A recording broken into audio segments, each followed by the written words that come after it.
Willie D Live. When I think of Kenny Burns, I think of a guy that moves with purpose. Where did that sense of direction come from? You know, growing up, man, I didn't have it. I didn't see it. It wasn't like readily available throughout my family, you know what I'm saying? And, you know, being off the porch early, you know, you kind of get into the streets of it all. Yeah. And, you know, just I was blessed to be looked after, you know what I'm saying, by the Almighty, first of all. But then, like, you know, I had some great men, street guys in my life that, you know, kind of taught me how to stay out the way. Right. And so I feel like, you know, that whole time I really wanted my father to be that figure, you know, to teach me the game, you know, because I think once you leave that porch, a lot of life is transactional. Yeah. And although my mother, my aunts, and my grandmother loved me, you know, it's a different thing for a man to have a relationship with his son. So I always wanted that. I actually, you know, thought of having a family in high school. Like, that's how much I wanted a family. And, you know, I just use, you know, my God-given ability to deal with people and show up for people, to just be my guiding force, you know. And then I met my wife when I was 20, about to turn 25. And I was at Howard Homecoming. She had just graduated that spring, 97. It was Homecoming 97. She graduated spring.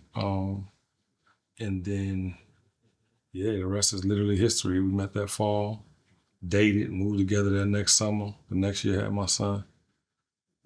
Next year got married, and next year after that I had my first son. So, you know, I was positioned for family. And it's because I wanted it, you know. We used to all see the different world, you know, the Cosby Show and all the things, you know what I'm saying? And I literally paid attention, like, I want that, if not for myself, for my kids one day. So yeah, that was always a fire within me. And I've been married, be 26 years in October. Yeah.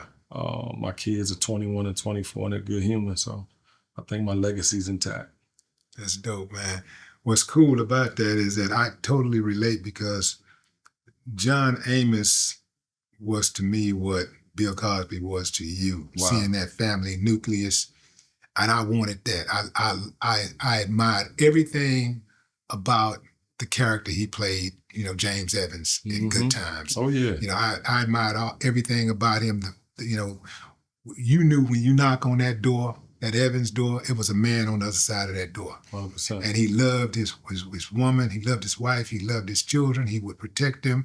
He was a hard worker. When he fall down, he'd get back up every single time. I wanted to be James Evans with money. Hell yeah. I was like, I want everything, but no nonsense with a bag. I need to get a bag, man. I was like, I need to get a bag.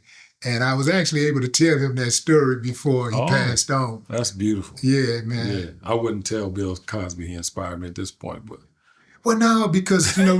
The visual was beautiful, though. But you was going by the relationship and what you knew of him at that time, you know. So, you know, I wouldn't, I'm not reneging on my heroes, man. No, I hear you. If not for that character, perhaps you're not who you are. That's you know, because the character inspired you, right? I think the concept, I like that. I do, and I believe that's why I want to take Kanye off my walls. I want to take Puff off my walls.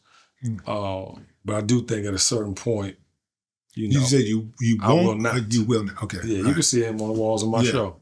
Right. That was a period, a time that was very important for my development. And I also, two things can be true. I think that I have to denounce a lot of the things, you know, street culture. Wish I never sold drugs. Wish I never had to.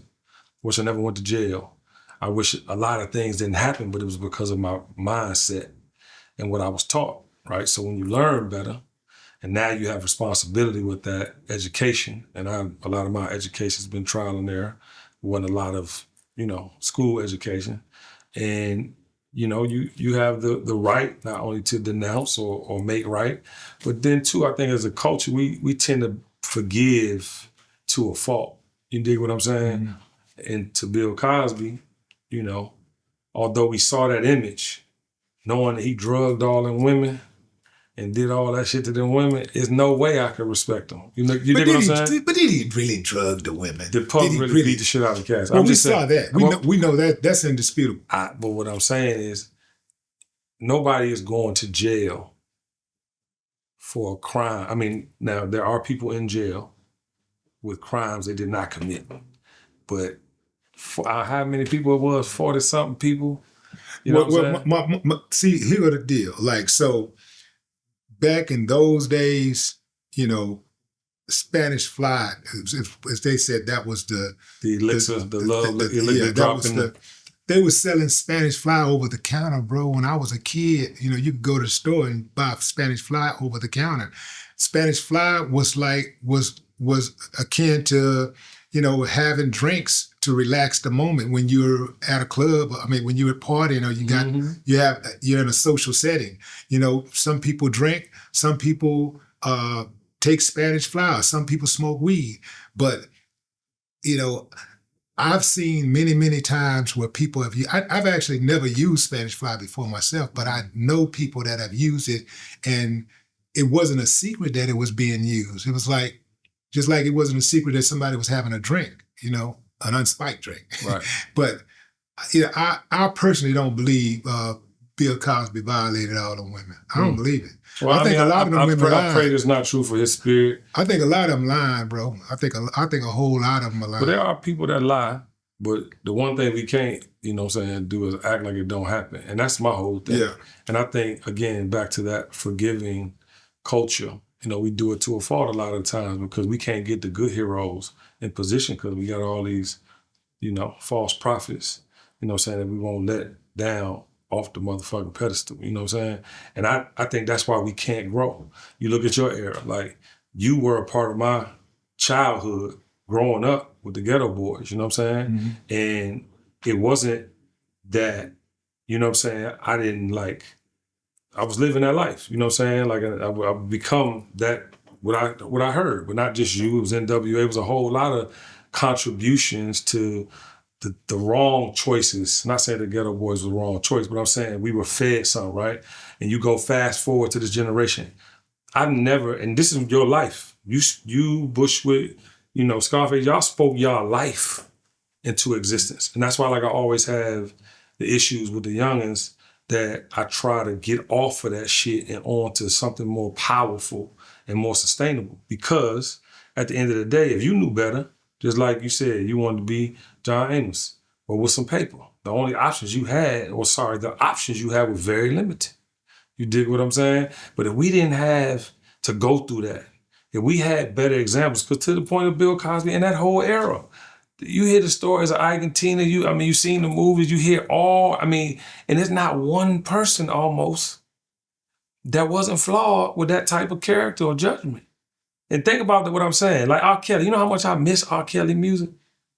But I seen him. How you miss the music? You mean the new music? I miss his music. I mean, not so new you're music. not playing the music anymore? Hell no. You won't play R. Kelly? Bro, I'm telling you. How can you not play Stepping in Love? I'm going to tell you this, and you know I'm the king of the club. Once upon a time, I was the king of the club. R. Kelly was the first song. When all these people started playing slow songs in the club, I did it first. And the first song I played, my mind telling me, you know what I'm saying? But my body, and that whole shit in my brain would not compute that he wasn't talking about, you know what I'm saying, the girl I saw in the video. I couldn't stop. Now, mind you, I wish I never seen the video. And fuck Bernard Alexander, my brother, my big brother, for having that tape. I came and he was watching that shit. And I saw. You talking about with the little girl? Yeah. Yeah. But I love you, Bernard, you know. But I'm just saying, like, at the end of the day, bro, like, I can't excuse that. And then to lie and to go through the thing, like your sexual preference, just like Paul, can't nobody say nothing about you being a freak. That whole case was a farce. Because it wasn't like he went to court for the video we saw with Cassie. Mm-hmm. So they wanted to humiliate him. They wanted to embarrass him. But this is our pattern. Every time we get a superhero, Kanye West, every time we get a superhero, they lose their fucking mind. And it's definitely systemic. It's definitely on purpose. It's definitely putting a lion in a cage. But at the same time, we fall victim to it. That's on us at a certain point. You can't keep blaming them folk. It's too much money getting made. It's too many people thriving and with real opportunity and success. You wake up in the morning, you got opportunity with that phone. You wake up every morning, you got opportunity to go out your door and get to it. But bro, like, I just don't want to, you know what I'm saying, continue to keep forgiving, not forgiving from the standpoint of you can't get right, but we can't keep putting these people back in the positions they was in because they ain't do right with the shit. And there's people out here working every day, you know what I'm saying, to really make a difference in these communities, and them need to be the superheroes. I'm not saying people are worthy of redemption. You dig what I'm saying? I hope you heard that correctly. I heard that. But I think as much as we are unforgiving, we are very critical of one another also. I think we are our harshest critics. Nobody criticizes black folks more than black folks. Right. Nobody is as good at it. Black folks are motherfucking professionals at criticizing black. I mean, they are the scholars. They are the top.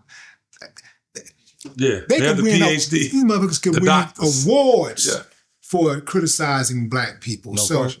But do you think that was amplified with social media? Because back in the day, you couldn't say nothing to a real player and get away with some shit and not get checked. It was like when you grew up, you had a reputation that spawned past Houston, that spawned past the music. So my thing is like, that's amplified because suckers got fingers. Right. And suckers got phones. Yeah, cowards. You dig what I'm saying? And so even like the Essence thing, just went through this whole thing. I hosted Essence this year. I hosted every year, but I hosted all 3 nights this year. I'm in that arena every night, 40,000 people. Convention center had record numbers. They added 100,000 more square feet, all these things. But one person say something about Target. I'm sorry, let's say a couple people say something about Target on Thursday. By Sunday, you done had the worst thing ever, the worst experience ever, and it's not true. So it's like, what do? We either blow social media up, right? And return people back to respectable ways of living life. Because you know you ain't gonna get away with that shit in person. You ain't get away with all that talking, all that yapping and moving to no real. It's just not gonna happen, right? Yeah. So you get rid of that, or you don't pay attention to these suckers. They not worthy of the attention. Because all they doing is doubling down on, I mean, think about that, bro. Like you doubling down on a lie. On a lie. Yeah. Where we come from, how we were raised, just the idea of some type of code of honor. It don't exist no more. And especially with the real niggas is the suckers. Back in the day, if you was the realest motherfucker, you didn't say much. Who they call the real niggas. That's what I'm saying. Yeah. But anything glorified on Instagram is the truth. TikTok is the truth. A lie can become the truth. And you got whole lies as human beings out here walking around like they really like that. Yeah.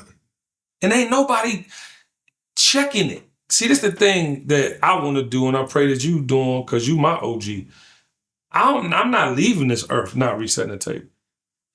I will spend the rest of my days speaking this truth to power, because we cannot exist in a respectable form or sustainable form if we don't check our shit. These motherfuckers is our babies. And all they doing is the death misogyny version of what we did. They're not doing the family version. They don't care about women. You love your mama, right? Yeah, absolutely. You love your wife. You love all, and at the end of the day, you die about that. These folk don't care if a woman getting beat on the street. First thing they do is pull their phone out. That's a mental illness. But we keep signing it. I told all of my millennial, I did an episode that came out. When is this coming out? We had it. I'm not sure exactly when it's going to come out. 500. I did an episode a couple weeks ago. Dear millennials, it's their time. Not because, you know what I'm saying, you young or you have access, because you got to start leading. Like leading from the standpoint of not signing gang members, not glorifying misogyny for men or women. I've never seen so many women as misogynistic as men. It's unbelievable. But like, we got to start putting guardrails and parameters to save us from ourselves, because it's almost no coming back for it. No coming back from it, especially because you getting paid to be the worst version of us.